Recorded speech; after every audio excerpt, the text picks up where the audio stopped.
നമ്മുടെ ശരീരത്തിലെ ഏറ്റവും ആവശ്യമായിട്ടുള്ള ഒരു മിനറൽസ് ആണ് ഈ കാൽഷ്യം. ഈ കാൽഷ്യം കുറഞ്ഞു കഴിഞ്ഞാൽ പല രീതിയിലുള്ള ലക്ഷണങ്ങൾ നമ്മുടെ ശരീരം കാണിച്ചു തരും. അത് നമ്മളെ ബോൺസിനായാലും സ്കിന്നിൻ്റെ പുറത്തായാലും അതുപോലെ തന്നെ മസിൽസിലായാലും പല രീതിയിലുള്ള ലക്ഷണങ്ങൾ നമ്മുടെ ശരീരം കാണിച്ചു തരും. ഇനിയിപ്പോൾ കാൽഷ്യം കുറയാൻ പല കാരണങ്ങളുണ്ട്. അതിലൊന്നാണ് വൈറ്റമിൻ ഡി ഡെഫിഷ്യൻസി. നമുക്കറിയാം വൈറ്റമിൻ ഡി സഹായത്തോടെയാണ് നമ്മുടെ ബോഡിയിൽ കാൽഷ്യം അബ്സോർപ്ഷൻ നടക്കുന്നത്. അതായത് വൻകുടലിൽ നമ്മൾ കഴിക്കുന്ന ഡയറ്റിലൂടെ, അതായത് നമ്മൾ കഴിക്കുന്ന ഭക്ഷണത്തിലൂടെയാണ് നമ്മുടെ ബോഡിയിൽ കാൽഷ്യം അബ്സോർപ്ഷൻ നടക്കുന്നത്. ഈ ഒരു കാൽഷ്യം ഡെഫിഷ്യൻസി നമ്മൾ തുടക്കത്തിലേ കണ്ടു കഴിഞ്ഞു കഴിഞ്ഞാൽ ആ ഒരു സ്റ്റാർട്ടിങ് സ്റ്റേജിൽ കുഞ്ഞാകുമ്പോൾ തൊട്ടേ തന്നെ നമ്മൾ ഇത്തരം പറഞ്ഞിട്ടുള്ള ഡയറ്റൊക്കെ നമ്മൾ ഉൾപ്പെടുത്തി കഴിഞ്ഞു കഴിഞ്ഞാൽ നമുക്ക് ഈ ഒരു ഡെഫിഷ്യൻസി നമുക്ക് കൺട്രോൾ ചെയ്യാൻ പറ്റും. ഹായ്, ഞാൻ doctor Juhi Das, Q&B health കെയറിലെ ഹോമിയോപ്പത്തിക് ഫിസിഷ്യനാണ്. നമ്മുടെ ശരീരത്തിലെ ഏറ്റവും ആവശ്യമായിട്ടുള്ള ഒരു മിനറൽസ് ആണ് ഈ കാൽഷ്യം. ഈ കാൽഷ്യം കുറഞ്ഞു കഴിഞ്ഞാൽ പല രീതിയിലുള്ള ലക്ഷണങ്ങൾ നമ്മുടെ ശരീരം കാണിച്ചു തരും. അത് നമ്മളെ ബോൺസിനായാലും സ്കിന്നിൻ്റെ പുറത്തായാലും അതുപോലെ തന്നെ മസിൽസിലായാലും പല രീതിയിലുള്ള ലക്ഷണങ്ങൾ നമ്മുടെ ശരീരം കാണിച്ചു തരും. അപ്പോൾ അത് കുറയാൻ പല കാരണങ്ങളും ഉണ്ടാവും. അല്ലെങ്കിൽ അത് നമ്മൾ കുറഞ്ഞു കഴിഞ്ഞാൽ എന്തെങ്കിലും സപ്ലിമെൻറ്റ്സ് എടുക്കണോ, അല്ലെങ്കിൽ എന്തെങ്കിലും ഡയറ്റ് ഫോളോ ചെയ്യണോ, ഇങ്ങനെ സംശയങ്ങളായിട്ട് കുറേ ആളുകൾ നമ്മളെ കോൺടാക്ട് ചെയ്യാറുണ്ട്. അങ്ങനെയുള്ള സംശയങ്ങൾക്കുള്ളൊരു ഉത്തരമാണ് ഈ വീഡിയോയിലൂടെ ഞാൻ പറയുന്നത്. നമ്മുടെ ശരീരത്തിലെ ഏറ്റവും പ്രധാനപ്പെട്ട ഒരു മിനറലാണ് ഈ കാൽഷ്യം. ഈ കാൽഷ്യം കുറഞ്ഞു കഴിഞ്ഞാൽ പല രീതിയിലുള്ള ലക്ഷണങ്ങളാണ് ശരീരം കാണിച്ചു തരിക. അതായത് നമ്മളെ ബോൺസിനാവാം, അല്ലെങ്കിൽ മസിൽസിന് എന്തെങ്കിലും ബുദ്ധിമുട്ടുണ്ടാവാം, അല്ലെങ്കിൽ നമ്മുടെ സ്കിന്നിന് എന്തെങ്കിലും ഡാമേജ് വരും, അല്ലെങ്കിൽ നമ്മളെ നഖങ്ങൾക്ക് ഡാമേജ് വരും. അതേപോലെ നമ്മൾ മൂഡ് സ്വിങ്സ് ഉണ്ടാവുക, അതായത് നമ്മളെ മൂഡ് ഡിസ്റ്റർബ്ഡ് ആവുക, അല്ലെങ്കിൽ മൈൻഡ് ഡിസ്റ്റർബൻസ് ഉണ്ടാവുക. അങ്ങനെ പല രീതിയിലുള്ള ലക്ഷണങ്ങളാണ് ശരീരം കാണിച്ചു തരിക. അതിനു മുന്നേ ഈ കാൽഷ്യം നമ്മളെ ശരീരത്തിൽ എന്തൊക്കെ ഫങ്ഷൻസാണ് ചെയ്യുന്നത്, അല്ലെങ്കിൽ അതിൻ്റെ ധർമ്മങ്ങൾ എന്തൊക്കെയാണെന്ന് നോക്കാം. കാൽഷ്യം എന്ന് പറഞ്ഞു കഴിഞ്ഞാൽ ഒരു 95% നമ്മളെ ബോൺ അല്ലെങ്കിൽ എല്ലുകൾക്കും അല്ലെങ്കിൽ നമ്മളെ ടീത്ത് അല്ലെങ്കിൽ നഖങ്ങൾക്കൊക്കെ ആ ഒരു ഫങ്ഷനിങ് അല്ലെങ്കിൽ അതിൻ്റെ ഒരു ഗ്രോത്തിന് സഹായിക്കുന്നതാണ് ഈ കാൽഷ്യം ചെയ്യുന്നത്. റിമൈനിങ് ഒരു 5% നമ്മുടെ മസിൽസ് എന്ന് പറയുമ്പോൾ ഹാർട്ട് മസിൽസ്, ഹൃദയ മസിൽസിനൊക്കെ, അതേപോലെ തന്നെ സ്കിന്നിൻ്റെ ഫങ്ഷനിങ്ങിന് വേണ്ടിയിട്ട്, അതേപോലെ തന്നെ കിഡ്നീൻ്റെ ഫിൽട്രേഷന് വേണ്ടിയിട്ടും അതിൻ്റെ വേസ്റ്റ് പ്രൊഡക്ട്സ് റിമൂവ് ചെയ്യാനൊക്കെ വേണ്ടിയിട്ടും സഹായിക്കുന്നതാണ് ഈ കാൽഷ്യം. അപ്പോൾ ഒരു 95% നമ്മളെ ബോൺസിനും റിമൈനിങ് ഒരു 5% മാത്രമേ ഉള്ളൂ ബാക്കിയുള്ള ആക്ടിവിറ്റീസിൽ കാൽഷ്യം ഇൻവോൾവ് ചെയ്യുന്നുള്ളൂ. നോർമലി നമ്മളെ ബോഡിയിൽ കാൽഷ്യത്തിൻ്റെ ഒരു റേഞ്ച് നോക്കിക്കഴിഞ്ഞാൽ ഒരു 8.5 മുതൽ 10.5 ആണ് ഒരു നോർമൽ നമ്മൾ റിപ്പോർട്ട് നോക്കുമ്പോൾ കാണപ്പെടുന്നത്. പക്ഷെ ഒരു ബോഡിയിൽ ഏറ്റവും ആവശ്യം, അതായത് മിനിമം ആയിട്ട് വേണ്ടത് ഒരു 100 മില്ലിഗ്രാം കാൽഷ്യമാണ് നമുക്ക് ഡെയിലി വേണ്ടത്. ഒരു 100 മില്ലിഗ്രാമിനെക്കാട്ടും കുറവായി കഴിഞ്ഞാൽ നമ്മളെ ബോഡിയിൽ പല രീതിയിലുള്ള ലക്ഷണങ്ങൾ കാണിക്കും. അപ്പം ഈ ഒരു മിനിമം വേണ്ടത് 1000 മില്ലിഗ്രാം ആണ്.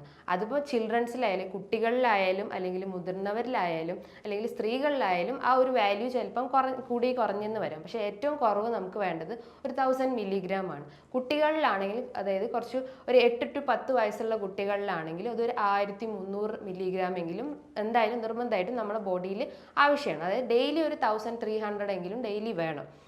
ആ ഒരു ഇതിലൂടെയാണ് നമുക്ക് കൂടുതലായിട്ട് നമ്മുടെ ബോഡിയിൽ മെറ്റബോളിസം അല്ലെങ്കിൽ മറ്റുള്ള ഗ്രോത്ത് ഫാക്ടേഴ്സൊക്കെ ഇൻവോൾവ് ആവുന്നത്. അതേപോലെ തന്നെയാണ് നമ്മൾ സ്ത്രീകളിലൊക്കെ നോക്കുമ്പോൾ, അല്ലെങ്കിൽ സ്ത്രീകളിൽ പുരുഷന്മാരിലൊക്കെ നോക്കുമ്പോൾ ഒരു 40 എബോവ് ഉള്ള ആളുകളൊക്കെ അല്ലെങ്കിൽ 45 എബോവ് ആളുകളിലൊക്കെ ആണെങ്കിലും ഒരു 1500 അല്ലെങ്കിൽ 1400 റേഞ്ചിലെങ്കിലും ഡെയിലി നമ്മളെ കാൽഷ്യം ആവശ്യമായിട്ടുണ്ട്. അതായത് ഡെയിലി ഒരു 1500 എന്തെങ്കിലും ആ ഒരു നമ്മളെ ബോഡിയിൽ ആവശ്യമായിട്ടുള്ളതാണ്. ഈ കാൽഷ്യം കുറഞ്ഞു കഴിഞ്ഞാൽ ഏറ്റവും ആദ്യം ബാധിക്കുന്നത് ഞാൻ പറഞ്ഞിട്ടുള്ള ആ ഒരു 5% മാത്രം എഫക്റ്റ് ചെയ്യുന്നത്. 5% കാൽഷ്യം വേണ്ടിയിട്ടുള്ള സ്ഥലത്താണ് ആദ്യം തന്നെ ഇത് എഫക്റ്റ് ചെയ്യുക. അതായത് നമ്മൾ സ്കിന്നിൻ്റെ അകത്താവാം, അല്ലെങ്കിൽ കിഡ്നി റിലേറ്റ് ചെയ്തിട്ടുള്ള പ്രോബ്ലംസ് ആവാം, അല്ലെങ്കിൽ ഹാർട്ട് റിലേറ്റ് ചെയ്തിട്ടുള്ള പ്രോബ്ലംസ് ആവാം. അപ്പോൾ ഒരു 5% ഇത്തരം ഏരിയാസിലാണ് ആദ്യം കാണിക്കുന്നത്. റിമൈനിങ് ഒരു 95% മാത്രമാണ് നമ്മളെ മറ്റുള്ള ഏരിയാസ്, അതായത് ബോൺസിനൊക്കെ റിമൈനിങ് ഒരു 95% കാണിക്കുന്നത്. ഇതിൻ്റെ പ്രധാനപ്പെട്ട ലക്ഷണങ്ങൾ എന്ന് പറഞ്ഞു കഴിഞ്ഞാൽ കുട്ടികളിൽ നോക്കുമ്പോൾ കുട്ടികൾക്ക് ഭയങ്കരമായിട്ടുള്ള ക്ഷീണം തോന്നുന്നത്. അതായത് ചെറിയ എന്തെങ്കിലും ഒരു കളിയൊക്കെ കഴിഞ്ഞ് കഴിഞ്ഞാൽ കുട്ടികളിലെ കാലുകൾ, അതായത് മുട്ടനാൽ താഴത്തോട്ടൊക്കെ ഭയങ്കര വേദന പറയും. ഒരു കാഫ് മസിൽസിനൊക്കെ ഭയങ്കര വേദന പറയുക, അല്ലെങ്കിൽ ഒരു കടച്ചിൽ പോലെ തോന്നുക, അല്ലെങ്കിൽ കുട്ടികൾക്ക് ഇടയ്ക്കിടയ്ക്ക് ക്ഷീണം വരിക, അമിതമായിട്ടുള്ള ക്ഷീണം. ഇത് കുട്ടികളിൽ മാത്രമല്ല, കുറച്ചുകൂടി ഏജ്ഡ് ആയിട്ടുള്ള ആളുകളിലും, അതായത് സ്ത്രീകളിലായാലും പുരുഷന്മാരിലായാലും കുറച്ചുകൂടി ഏജ്ഡ് ആയിട്ടുള്ള ആളുകളിലൊക്കെ ഇത്തരം ക്ഷീണം രൂപപ്പെടും. പക്ഷേ കുട്ടികളിലാണെങ്കിൽ കാലിൻ്റെ ഒരു ഏരിയയിൽ ഭയങ്കര വേദന ഫീൽ ചെയ്യുക, അതേപോലെ തന്നെ അവർക്ക് ഭയങ്കര ടീത്തൊക്കെ, അതായത് പല്ലുകളൊക്കെ പെട്ടെന്ന് കൊഴിഞ്ഞു പോവുക, അല്ലെങ്കിൽ ഒരു വീക്കായി തോന്നുക, അതൊക്കെയാണ് കുട്ടികളിൽ കാണുന്ന ലക്ഷണങ്ങൾ. കുറച്ചുകൂടി ഏജ്ഡ് ആയിട്ടുള്ള ആളുകളിലാണെങ്കിൽ അമിതമായിട്ടുള്ള ക്ഷീണം, അതായത് ഭയങ്കരമായിട്ടുള്ള ക്ഷീണം തോന്നുക, ഒന്നും ചെയ്യാനുള്ള ഒരു മൂഡ് വരില്ല, അല്ലെങ്കിൽ ഭയങ്കര അലസത തോന്നുക. അതേപോലെ തന്നെ ബോണ് നോക്കുമ്പോൾ അല്ലെങ്കിൽ എല്ലുകളൊക്കെ നോക്കുമ്പോൾ ഭയങ്കര വേദന തോന്നുക, അല്ലെങ്കിൽ ഒരു സ്റ്റിഫായിട്ട് തോന്നുക. ഇനിയിപ്പോൾ മുടികളൊക്കെ നോക്കുമ്പോൾ ഭയങ്കര ഗ്രേ കളർ, അതായത് അകാല നരയൊക്കെ ഈ ഒരു ഏജ്ഡ് ആയിട്ടുള്ള ഐ മീൻ കുട്ടികളിലായാലും കുറച്ചുകൂടി ഏജ്ഡ് ആയിട്ടുള്ള ആളുകളിലൊക്കെ, അതായത് ഒരു 25 അല്ലെങ്കിൽ 30 ഏജ് എബവ് ഉള്ള ആളുകൾക്കൊക്കെ പെട്ടെന്ന് മുടി നരയ്ക്കാനുള്ള ഒരു ചാൻസ് ഉണ്ട്. അതേപോലെ തന്നെ അമിതമായിട്ടുള്ള ക്ഷീണം തോന്നുക, മസിൽസിനൊക്കെ ഭയങ്കര വേദന തോന്നുക, കുറച്ച് നടക്കുമ്പോൾ നമുക്കൊരു കടച്ചിൽ പോലെ തോന്നുന്നത്. അതേപോലെ സ്കിന്നിൻ്റെ അകത്ത് ഇങ്ങനത്തെ ഡിസ്കളറേഷൻ ഉണ്ടാവുക, സ്കിന്നിൽ ഒരു ഭയങ്കര ഡ്രൈനെസ് ആയിട്ട് തോന്നുക. അതേപോലെ മലബന്ധം പോലത്തെ ബുദ്ധിമുട്ടുകൾ ഉണ്ടാവുക. ഇത്തരം ലക്ഷണങ്ങളൊക്കെയാണ് നമുക്ക് കുറച്ചുകൂടി ഏജ്ഡ് ആയിട്ടുള്ള അല്ലെങ്കിൽ കുട്ടികളിൽ അല്ലെങ്കിൽ കുറച്ചുകൂടി ഏജ്ഡ് ആയിട്ടുള്ള ആളുകളിൽ കാണപ്പെടുന്നത്. അതേപോലെ തന്നെയാണ് ഏജ്ഡ് ആയിട്ടുള്ളവരിലായാലും കുറച്ചുകൂടി കുട്ടികളിലായാലും തന്നെ പെട്ടെന്ന് മറവി വരിക. കാരണം കാൽഷ്യം എന്ന് പറഞ്ഞു കഴിഞ്ഞാൽ നമ്മളെ ബോഡിയിൽ ബ്രെയിനിൻ്റെ ആക്ടിവിറ്റീസ്, ബ്രെയിനിൻ്റെ ന്യൂറൽ ആക്ടിവിറ്റീസിനൊക്കെ സഹായിക്കുന്നത് ഈ കാൽഷ്യമാണ്. അപ്പോൾ അതിലെന്തെങ്കിലും ഒരു ഡിസ്റ്റർബൻസ് വരുമ്പം നമുക്ക് പെട്ടെന്ന് മറവി ഉണ്ടാവുക, ഒന്നിലും കോൺസെൻട്രേറ്റ് ചെയ്യാൻ പറ്റാത്തൊരവസ്ഥ വരിക, ഭയങ്കരമായിട്ടുള്ള ക്ഷീണം തോന്നുക, ഒന്നും ചെയ്യാനുള്ള ഒരു മൂഡ് ഉണ്ടാവാത്ത ഒരവസ്ഥ, അല്ലെങ്കിൽ ഭയങ്കര ലേസിനെസ് ഉണ്ടാവുക, എപ്പോഴെപ്പോഴും കിടക്കാൻ തന്നെ തോന്നുക. അതുപോലെ ബി പിയിൽ വേരിയേഷൻസ് ഉണ്ടാവുക. ബി പിയിൽ വേരിയേഷൻ ഉണ്ടാവുക എന്ന് പറഞ്ഞു കഴിഞ്ഞാൽ ബി പി ഹൈ ആവാനുള്ള ഒരു ചാൻസ് ഉണ്ടാവുക. അതേപോലെ തന്നെ സ്കിന്നിൽ ഡ്രൈനെസ് ഉണ്ടാവുക. ഇനിയിപ്പോൾ എന്തെങ്കിലും നമുക്കൊരു ഇഞ്ചുറി പറ്റിക്കഴിഞ്ഞാൽ പെട്ടെന്ന് നമ്മളെ ബോണൊക്കെ പൊട്ടിപ്പോകുന്ന ഒരവസ്ഥ, അല്ലെങ്കിൽ പെട്ടെന്ന് ബ്രേക്കേജ് ഉണ്ടാവുക, അല്ലെങ്കിൽ മൂഡ് സ്വിങ്സ് ഉണ്ടാവുക. ഇതൊക്കെയാണ് ഇതിൻ്റെ ഈ കാൽഷ്യം കുറഞ്ഞു കഴിഞ്ഞാൽ നമ്മളെ ശരീരത്തിൽ കാണിക്കുന്ന ലക്ഷണങ്ങൾ. അതേപോലെയാണ് നമുക്ക് ഇടയ്ക്കിടയ്ക്ക് ക്ഷീണം തോന്നുന്നത്. ക്ഷീണത്തോടൊപ്പം തന്നെ നമുക്ക് നമ്മളെ സ്ലീപ്പ് അല്ലെങ്കിൽ ഉറക്കം ഭയങ്കര ഡിസ്റ്റർബ്ഡ് ആവും. രാത്രിയൊന്നും നമുക്ക് ഉറക്കം ഇല്ലാത്തൊരവസ്ഥ വരിക. അതേപോലെ മുടി കൊഴിയുക എന്ന് പറഞ്ഞാൽ റൂട്ടിന് ഐ മീൻ അതിൻ്റെ ആ റൂട്ടിൽ തന്നെ ആ ഒരു ഹെയർ ഫോൾ ഉണ്ടാവുക, അതുപോലെ ഡ്രൈ ആവുക, അതായത് മുടിയൊക്കെ പൊട്ടിപ്പോകുന്ന ഒരവസ്ഥ വരിക, മറവി ഉണ്ടാവുക, ക്ഷീണം തോന്നുക. ഇങ്ങനെ പല രീതിയിലുള്ള ലക്ഷണങ്ങളാണ് ഓരോ ആളുകളിലും കാണിക്കുന്നത്. അത് കാൽഷ്യം കുറഞ്ഞു കഴിഞ്ഞാൽ പല രീതിയിലുള്ള ലക്ഷണങ്ങളാവാം. അതിൽ പ്രധാനപ്പെട്ടുള്ളതാണ് ഈ ക്ഷീണമായിട്ടുള്ളതും, അല്ലെങ്കിൽ ബോൺസിനൊക്കെ ഭയങ്കര വീക്ക്നെസ് തോന്നുന്നു.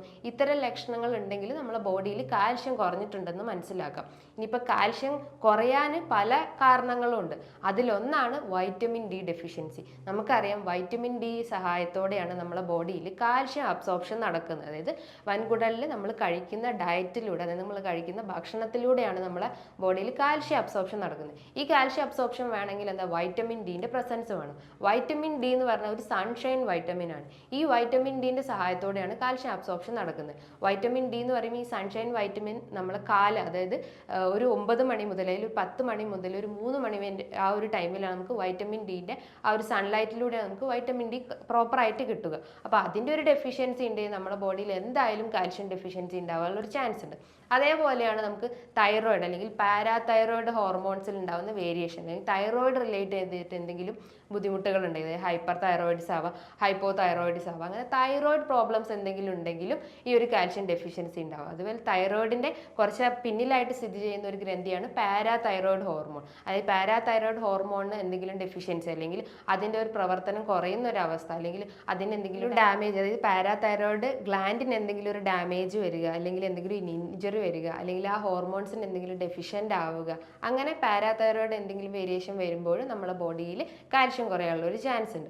അതേപോലെ തന്നെയാണ് കൊക്കക്കോള, പെപ്സി ഒക്കെ അടങ്ങിയിട്ടുള്ള കാർബണേറ്റഡ് ഡ്രിങ്ക്സ് ഒക്കെ എടുക്കുമ്പോൾ നമ്മുടെ ബോഡിയിൽ കാൽഷ്യത്തിൻ്റെ അബ്സോർപ്ഷൻ കുറയ്ക്കും. അതായത് നമ്മൾ ഇൻറ്റസ്റ്റൈൻസിലൊക്കെ ഉള്ള കാൽഷ്യം അബ്സോർപ്ഷൻ കുറയ്ക്കുന്നത് ഈ കാർബണേറ്റഡ് ഡ്രിങ്ക്സ് ആണ്. അപ്പം അത് നമ്മൾ അമിതമായിട്ട് എടുത്തു കഴിഞ്ഞാലും കാൽഷ്യത്തിൻ്റെ ആ ഒരു ഡെഫിഷ്യൻസി നമ്മുടെ ബോഡിയിൽ കാണിക്കും. അതേപോലെ തന്നെയാണ് നമുക്ക് എന്തെങ്കിലും സീലിയാക് ഡിസീസ്, അതായത് ഇൻറ്റസ്റ്റൈൻ ഗട്ട് റിലേറ്റ് ചെയ്തിട്ടുള്ള എന്തെങ്കിലും അസുഖം ഉണ്ടെങ്കിൽ, ഗട്ട് എന്ന് പറഞ്ഞു കഴിഞ്ഞാൽ നമുക്ക് പല രീതിയിലുള്ള അസുഖങ്ങൾ പറയാം. അതായത് ഇൻറ്റസ്റ്റൈൻ റിലേറ്റ് ചെയ്തിട്ടുള്ള സീലിയാക് ഡിസീസ്, അല്ലെങ്കിൽ IBS ഇൻഫ്ലമേറ്ററി ബവൽ ഡിസീസ് പോലത്തെ അസുഖങ്ങൾ, അതായത് നമ്മൾ എന്തെങ്കിലും ഒരു ഫംഗ്ഷനിലോട്ട് ഇറങ്ങുമ്പോൾ നമുക്ക് ടോയ്ലറ്റിൽ പോകാനുള്ള ഒരു ശങ്ക വരിക, അതൊക്കെയാണ് ഈ IBS അല്ലെങ്കിൽ സീലിയാക് ഡിസീസ് അല്ലെങ്കിൽ ഈ ഒരു ഇൻഫ്ലമേറ്ററി ഡിസീസ് ഉണ്ടാകുന്നത്. അപ്പം ഇത്തരം ഡിസീസ് ഉണ്ടെങ്കിലും നമ്മളെ ബോഡിയിൽ കാൽഷ്യത്തിൻ്റെ അബ്സോർപ്ഷൻ പ്രോപ്പർ ആവില്ല. അതായത് നമ്മൾ കഴിക്കുന്ന ഡയറ്റിലൂടെ പ്രോപ്പറായിട്ട് കാൽഷ്യം അബ്സോർബ് ചെയ്യില്ല. അപ്പോൾ ഇത്തരം ഡിസീസിലൂടെ തന്നെ നമ്മുടെ ബോഡിയിൽ കാൽഷ്യത്തിൻ്റെ അളവ് കുറയാനുള്ള ഒരു ചാൻസ് ഉണ്ട്.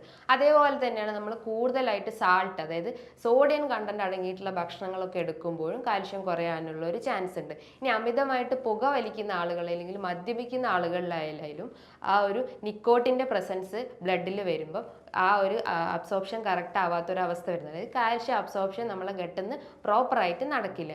അങ്ങനെയും കാൽഷ്യം ഡെഫിഷ്യൻ്റ് ആവാനുള്ള ഒരു ചാൻസ് ഉണ്ട്. അതേപോലെയാണ് കിഡ്നി റിലേറ്റ് ചെയ്തിട്ടുള്ള എന്തെങ്കിലും കിഡ്നി ഫെയിലിയറോ അല്ലെങ്കിൽ മറ്റെന്തെങ്കിലും കിഡ്നി സ്റ്റോണോ അങ്ങനെ എന്തെങ്കിലും കിഡ്നി റിലേറ്റ് ചെയ്തിട്ടുള്ള അസുഖങ്ങൾ ഉണ്ടെങ്കിൽ നമ്മുടെ ബോഡിയിൽ കാൽഷ്യം കുറയാനുള്ള ഒരു ചാൻസ് ഉണ്ട്. അതേപോലെ കാൽഷ്യം മെറ്റബോളിസത്തിന് ഏറ്റവും ആവശ്യമായിട്ടുള്ള ഒന്നാണ് മെഗ്നീഷ്യം. നമ്മുടെ ബോഡിയിൽ മെഗ്നീഷ്യം കുറഞ്ഞു കഴിഞ്ഞാലും ഈ ഒരു കാൽഷ്യം ഡെഫിഷ്യൻസി ബോഡിയിൽ കാണിക്കുന്നതാണ്. അതേപോലെ തന്നെയാണ് നമ്മൾ എന്തെങ്കിലും ബ്ലഡ് ട്രാൻസ്ഫ്യൂഷൻ നടന്നു കഴിഞ്ഞാൽ, നമുക്ക് എന്തെങ്കിലും ഇഞ്ചുറി പറ്റിക്കഴിഞ്ഞാൽ നമ്മുടെ ബോഡിയിൽ ഓവറായിട്ട് ബ്ലീഡിങ് വന്നു കഴിഞ്ഞാൽ നമ്മൾ ട്രാൻസ്ഫ്യൂഷൻ നടത്തും. ബ്ലഡ് ട്രാൻസ്ഫ്യൂഷൻ നടത്തുമ്പോഴും ഈ ഒരു കാൽഷ്യം ഡെഫിഷ്യൻസി ഉണ്ടാവും. അങ്ങനെ അതേപോലെ തന്നെ വരുന്നതാണ് നമുക്ക് എന്തെങ്കിലും അസിഡിറ്റി റിലേറ്റ് ചെയ്തിട്ടുള്ള കംപ്ലയിൻറ്റ്സ്. ഞാൻ നേരത്തെ പറഞ്ഞു നമ്മളെ ഗട്ടിലാണ് കാൽഷ്യം അബ്സോർപ്ഷൻ പ്രോപ്പറായിട്ട് നടക്കുന്നത്. അപ്പോൾ അസിഡിറ്റി റിലേറ്റ് ചെയ്തിട്ടുള്ള അസുഖങ്ങൾ ഉണ്ടെങ്കിൽ, അതായത് പെപ്റ്റിക് അൾസറോ ഗ്യാസ്ട്രിക് അൾസറോ അല്ലെങ്കിൽ ഡിയോഡനൽ അൾസറോ പോലത്തെ എന്തെങ്കിലും അസിഡിറ്റി റിലേറ്റ് ചെയ്തിട്ടുള്ള കംപ്ലയിൻറ്റ്സ് ഉണ്ടെങ്കിലും ഈ കാൽഷ്യം അബ്സോർപ്ഷൻ കറക്റ്റ് ആവില്ല. അതേപോലെ തന്നെയാണ് ലാക്ടോസ് ഇൻടോളറൻസ്. കുട്ടികളിലൊക്കെ പാലൊക്കെ അലർജി ഉണ്ടാവും. പാല് അലർജി ഉള്ള കുട്ടികൾ അത് വൊമിറ്റ് ചെയ്യാനുള്ള ഒരു ടെൻഡൻസി ഉണ്ടാവും. അങ്ങനെയും നമ്മുടെ ബോഡിയിൽ കാൽഷ്യം കുറയാനുള്ള ഒരു ചാൻസ് ഉണ്ട്.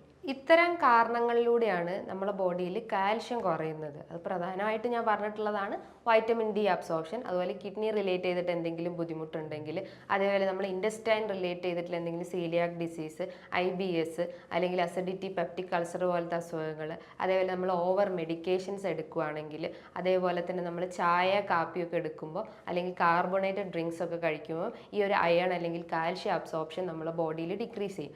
അതേപോലെ തന്നെയാണ് മെഗ്നീഷ്യം ഡെഫിഷ്യൻസി അല്ലെങ്കിൽ ആൽക്കഹോൾ, സ്മോക്കിംഗ്, ഇതൊക്കെയാണ് ഇതിൻ്റെ പ്രധാനപ്പെട്ട കോസുകൾ. അപ്പം ഈ ഒരു റൂട്ട് കോസ് നമ്മൾ ക്ലിയർ ചെയ്ത് കഴിഞ്ഞാലേ ഉള്ളൂ നമുക്കുള്ള ബോഡിയിൽ പ്രോപ്പറായിട്ട് കാൽഷ്യം അബ്സോർപ്ഷൻ നടക്കുള്ളൂ. ഈ റൂട്ട് കോസ് ക്ലിയർ ചെയ്യാതെ ചുമ്മാ നമ്മൾ മെഡിസിൻ എടുത്തു കഴിഞ്ഞാൽ യാതൊരു കാര്യമില്ല. അപ്പം പ്രോപ്പറായിട്ടുള്ള ഒരു ട്രീറ്റ്മെൻറ്റ് എടുക്കണമെങ്കിൽ എന്താണോ നമ്മളെ കംപ്ലയിൻറ്റ് അല്ലെങ്കിൽ നമുക്ക് എന്തെങ്കിലും ബുദ്ധിമുട്ട് ഇൻറ്റേർണലി ഉണ്ടെങ്കിൽ അത് ആദ്യം ക്ലിയർ ചെയ്യണം. എന്നുവെച്ചാൽ നമുക്ക് എന്തെങ്കിലും ഇൻറ്റസ്റ്റൈനൽ ഡിസീസ് ഉണ്ടെങ്കിൽ അല്ലെങ്കിൽ ഈ IBS പോലത്തെ ഡിസീസ് ഉണ്ടെങ്കിൽ ആ ഒരു റൂട്ട് കോസ് ക്ലിയർ ചെയ്ത് കഴിഞ്ഞാലേ ഉള്ളൂ നമുക്ക് ബാക്കിയുള്ള എല്ലാ മെക്കാനിസവും കറക്റ്റ് ആവുള്ളൂ. ഇപ്പോൾ തൈറോയിഡ് റിലേറ്റ് ചെയ്തിട്ടുള്ള പ്രോബ്ലംസ് ഉണ്ടെങ്കിൽ ആദ്യം തൈറോയിഡിന് ആദ്യം മെഡിക്കേഷൻസ് എടുക്കും. അപ്പോൾ ചുമ്മാ കാൽഷ്യം സപ്ലിമെൻറ്റ്സ് എടുത്തിട്ട് കാര്യമില്ല.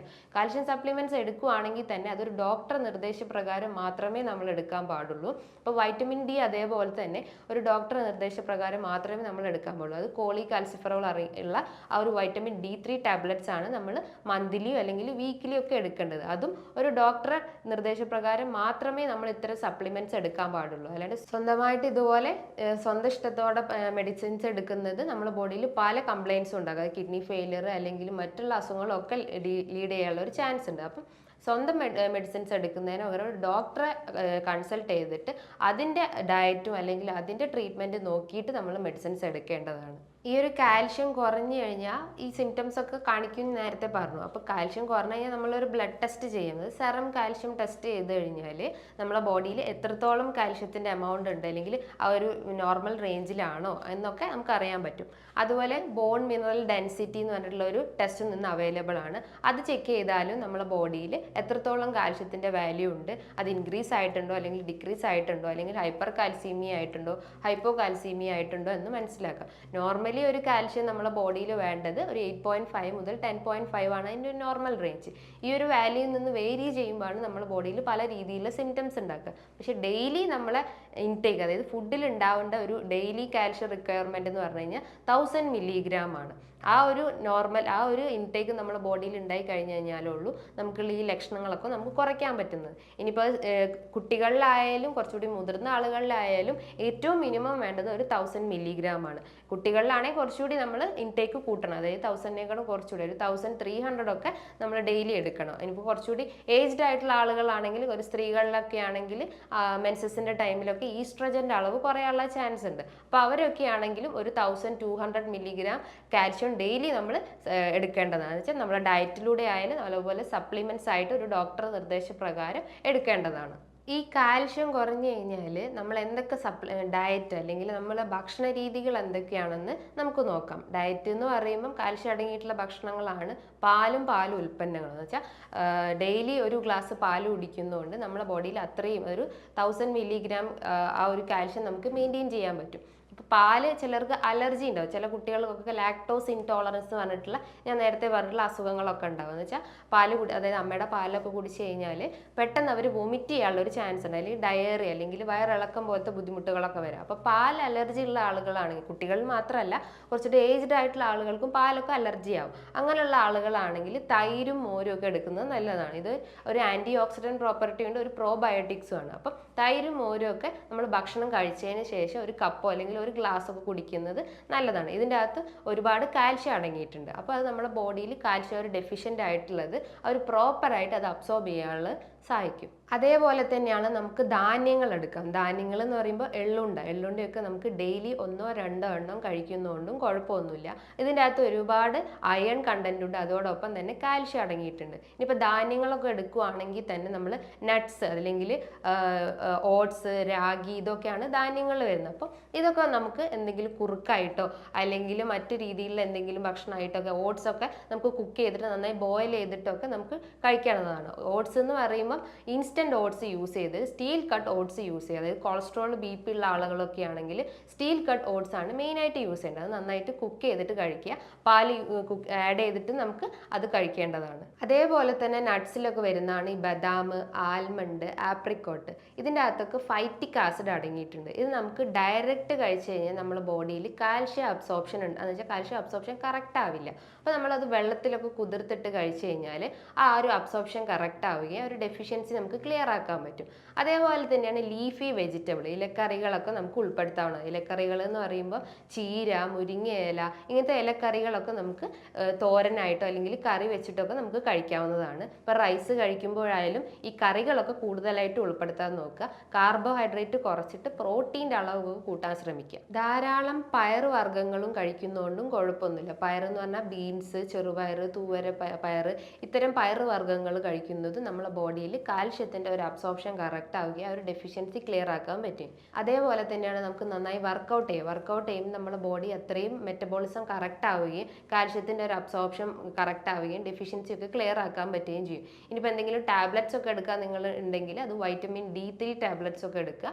അത് മന്ത്ലി ആയാലും വീക്ക്ലി ടാബ്ലറ്റ്സ് ആയിട്ടും എടുക്കുക. ഒരു ഡോക്ടറെ കൺസൾട്ട് ചെയ്തിട്ട് ആ ഒരു പ്രോപ്പർ ചാനലിലൂടെ മാത്രമേ നമ്മൾ ടാബ്ലറ്റ്സ് ഒക്കെ എടുക്കാൻ പാടുള്ളൂ. അതേപോലെ തന്നെ നമ്മൾ സാൾട്ട് അടങ്ങിയിട്ടുള്ള ഭക്ഷണങ്ങളൊക്കെ ഒഴിവാക്കിയിട്ട് നല്ലപോലെ വെള്ളം കുടിക്കാൻ ശ്രമിക്കുക. എന്നാലേ ഉള്ളൂ പ്രോപ്പർ മെറ്റബോളിസം നമ്മുടെ ബോഡിയിൽ കറക്റ്റ് ആവുള്ളൂ. മെറ്റബോളിസം എന്ന് പറയുമ്പോൾ കാൽഷ്യം മെറ്റബോളിസത്തിന് ഏറ്റവും വേണ്ടതുള്ളതാണ് വൈറ്റമിൻ ഡിയും അല്ലെങ്കിൽ പാരാതൈറോയിഡ്. ഇതാണ് നമ്മുടെ ബോഡിയിൽ കാൽഷ്യം മെറ്റബോളിസത്തിന് സഹായിക്കുന്നത്. അപ്പോൾ ഇത് പ്രോപ്പർ ആക്കി കഴിഞ്ഞ് കഴിഞ്ഞാൽ ബാക്കിയുള്ള എല്ലാ ഏരിയാസും നമുക്ക് ക്ലിയർ ആക്കാൻ പറ്റുള്ളൂ. അപ്പോൾ തൈറോയിഡ് പ്രോബ്ലംസ് ഉണ്ടെങ്കിൽ അത് ക്ലിയർ ആക്കുക, അല്ലെങ്കിൽ ഗട്ട് റിലേറ്റ് ചെയ്തിട്ടുള്ള പ്രോബ്ലംസ് ഉണ്ടെങ്കിൽ അത് ക്ലിയർ ആക്കുക. അതിനോടൊപ്പം തന്നെ നമുക്ക് വൈറ്റമിൻ D ടാബ്ലറ്റ്സ് ഒക്കെ എടുത്ത് കാൽഷ്യം ആ ഒരു ഡെഫിഷ്യൻസി നമുക്ക് ക്ലിയർ ആക്കാൻ പറ്റുന്നതാണ്. അതേപോലെ നമ്മൾ ഉൾപ്പെടുത്തേണ്ടതാണ് ഭക്ഷണത്തിൻ്റെ അകത്ത് ചെറിയ ചെറിയ മത്സ്യങ്ങൾ എന്ന് പറയുമ്പോൾ മത്തി, അയല, കണവ പോലത്തെ ചെറിയ മത്സ്യങ്ങൾ ഉൾപ്പെടുത്തേണ്ടതാണ്. ഇതിൻ്റെ അകത്ത് ഒരുപാട് കാൽഷ്യം അടങ്ങിയിട്ടുണ്ട്. പോരാത്തതിന് omega-3 ഫാറ്റി ആസിഡ്സ് ഉണ്ട്, ആൻറ്റി ഓക്സിഡൻറ്റ് പ്രോപ്പർട്ടി ഉണ്ട്.